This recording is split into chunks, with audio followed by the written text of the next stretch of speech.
Hi guys, I'm Cynthia with Triple R Custom Homes, and today I'm at one of the homes where we just finished our pre-drywall punch list items. At this stage, all of our framing is done. All of the electrical, plumbing, HVAC, gas, low voltage, rough-in are complete. I'm going to show you a few things that we look for at this stage and show you the level of detail when building our homes.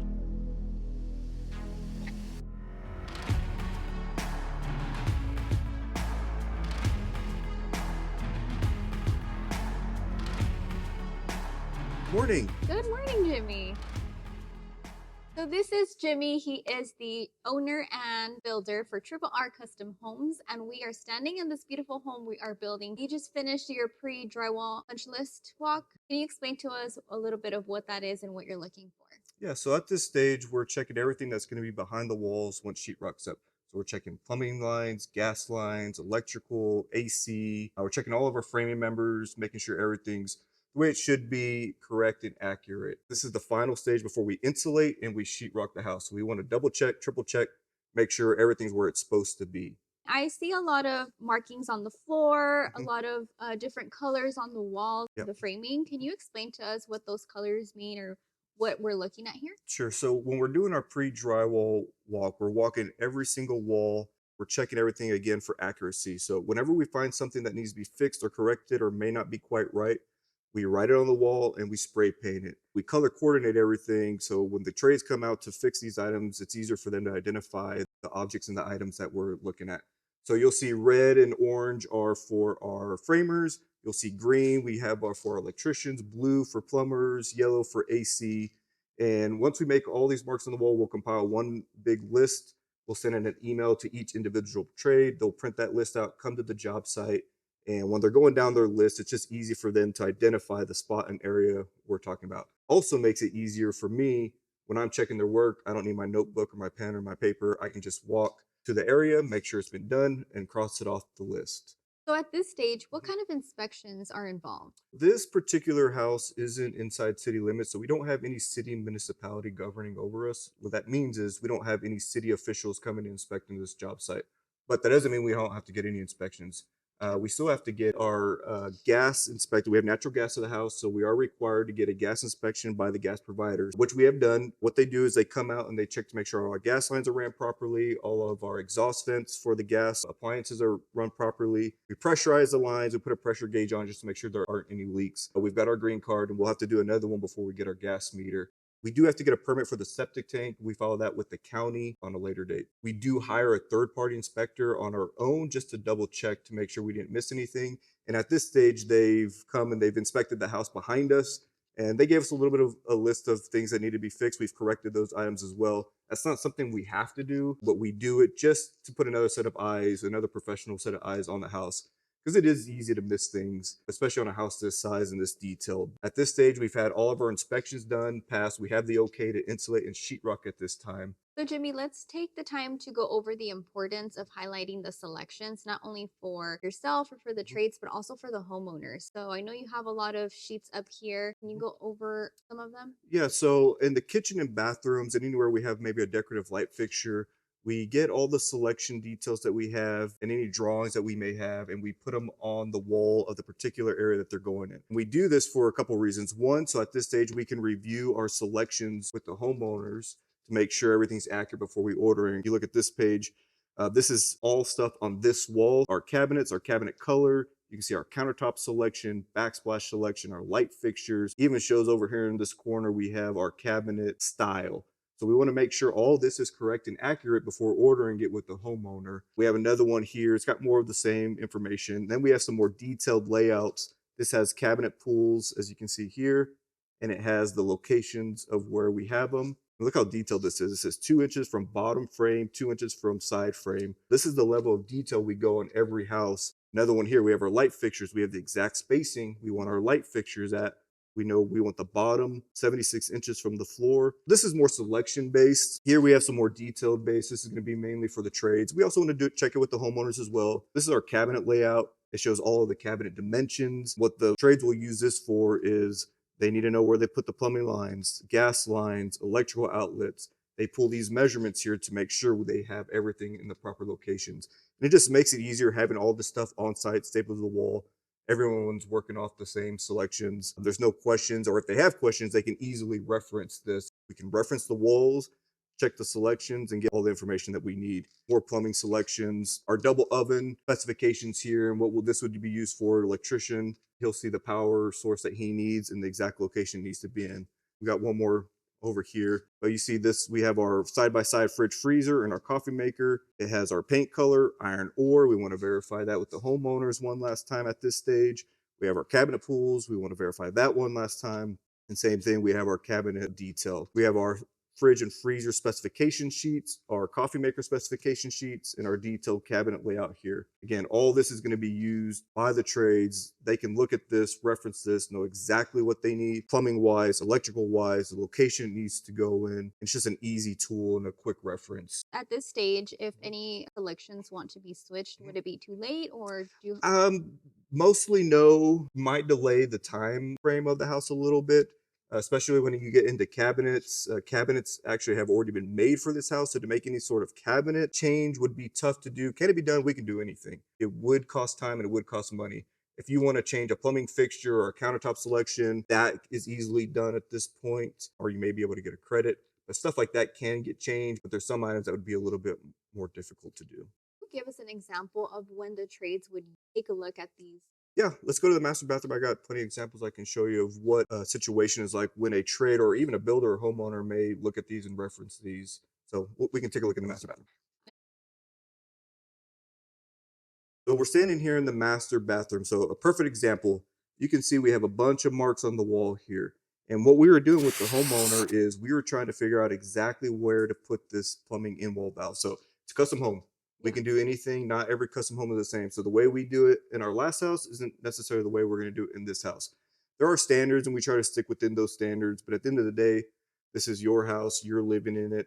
We want it to function and operate the way you live your life. So we were going over different scenarios on where exactly to put this. What we did is we know our cabinet height, we know our countertop thickness based off our selections. We wanted to see where exactly they wanted the bottom of this spout here to be in reference to the top of the sink. So when they're coming in here and putting their, as minor as it may seem, they want to see how much space they had when they put their hands in here, how much space there was from the bottom of the spout to their hands to the sink. So we have these on here. We can easily reference. We know the cabinet height, the countertop height. We have all the specifications of our faucet and our sink. And this is just one example of many what we would use these for. And something else we can go over when we're building these houses, again, custom, we can put things anywhere. So let me show you an example in the shower. So over here in the shower, huge shower as you can tell, but we really do this for any size shower, but particularly in a large shower like this, we go over the valve locations with the client before we put them in. So traditionally, the way they used to do it is your valve would be directly underneath your shower head. And some people still do it like that, but we're kind of getting away from that. And what we've done is we've offset it. This is where the opening for the shower is.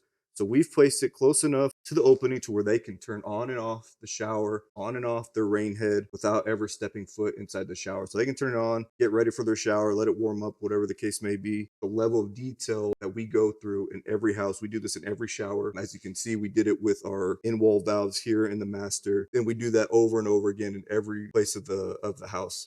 Not just for plumbing fixtures, with light fixtures, AC ducts as well. We go over all that stuff. Wow, that was a lot of detail that goes into this.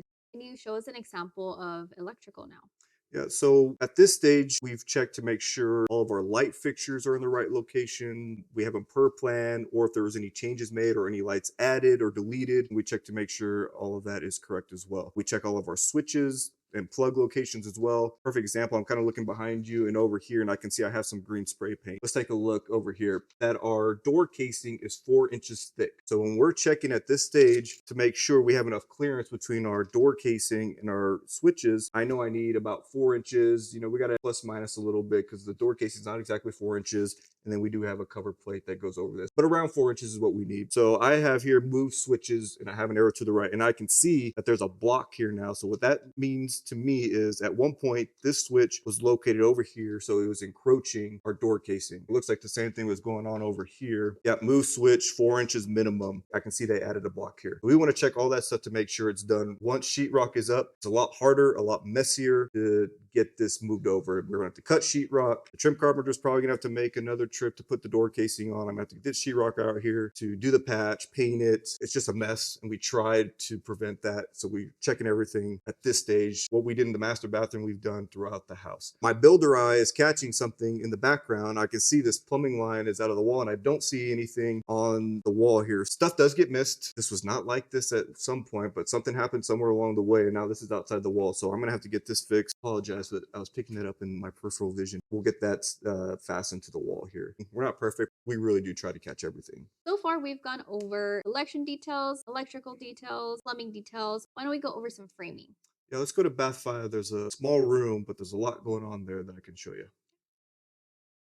We're standing in bath 5, and I only see a bunch of plumbing, lumber, but it doesn't really mean much to me. Can you tell me what's going through your head as a builder? When I'm looking at this wall, the things I'm kind of looking for. First thing is we have our selection sheet, and this I see is a floating cabinet that's elevated off the floor. When the cabinet guys install this, they have plenty of blocking for their screws to catch on to. As you can see, I have some spray paint here. It looks like they were missing it, but we have our blocking here, our blocking down here. So we got plenty of support for our cabinets. I see a piece of blocking here. We do this to make sure we have enough support for our towel rings. Over years of pulling on this towel ring, it gets loose, even with the anchors.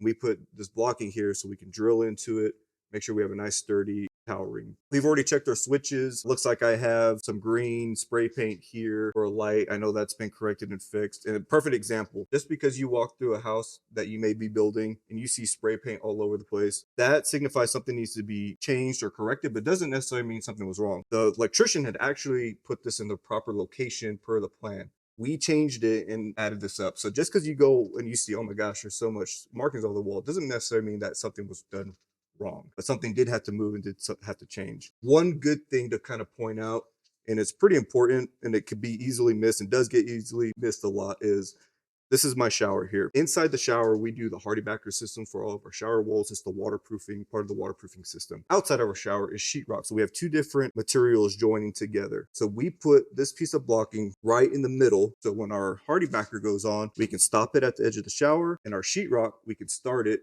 at the edge of the shower. Luckily, we have this stud here, but in some cases, it's over here, it's over here. We don't have any blocking for the Hardy Backer, or the Hardy Backer extends too far out, or the sheetrocker extends too far in. We have to call the framer, come add some blocking for either the sheetrockers or the tile guy. It saves a lot of time and a lot of headache down the road. We've checked all of our headers over our windows. We've checked our door openings. We've checked to make sure our drains are centered in the correct location, our valves are in the correct location.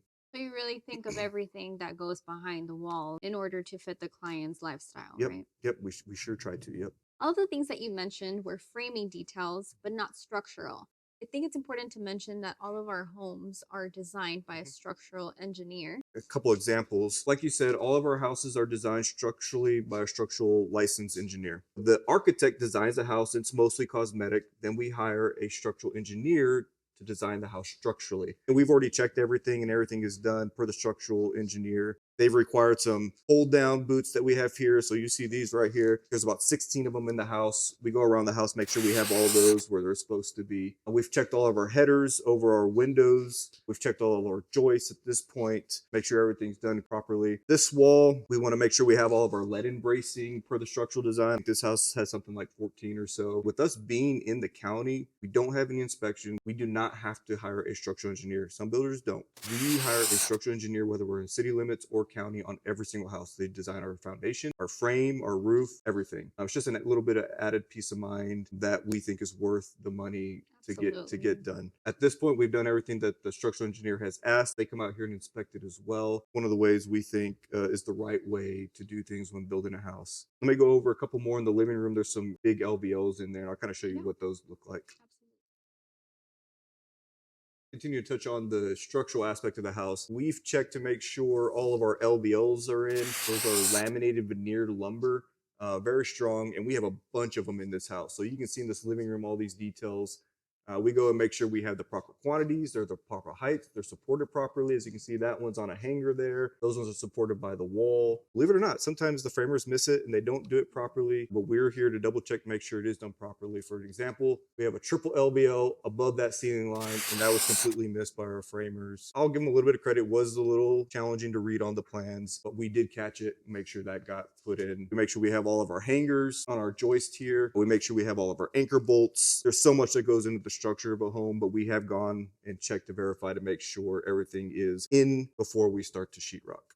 What is all this green spray that we see around the house? So this is called Borat spray. This is a termite treatment we do. We do it on all the walls. From the foundation up, we go about 2 feet. It's actually clear, but they dye it green. So when they spray it, we can see exactly where they sprayed. Around the house, there's a couple notes on the wall with the date that they sprayed it. You notice around the windows and doors, they do it clear just in case they get any overspray on the windows or the doors, it doesn't stain them. While I'm standing here, I'm looking at this door opening and something else we can go over and show. We've also checked all of our interior door openings to make sure they're accurate. There have been a couple of changes as well to the door openings that the homeowner has made. We double check to make sure we've made those corrections on site, and we also make sure we relay that information to the door company because we are getting ready to order the interior doors. I already know, but we've checked them all. On your door openings, we've written the size of the door and the swing that it goes in. Everything has been corrected or the way it needs to be. When you go in and you're measuring your openings at a house, you always want to make sure your door opening width is 2.5 inches bigger than your door and your height 1/2 inch to 1 inch taller. But we do have some barn doors in the house. Barn doors, you want to frame the header heights exactly in the width. They are installed a little bit differently. We've also made sure we have our blocking here as well for our barn door track. Just another thing that we're checking for at this stage of the build.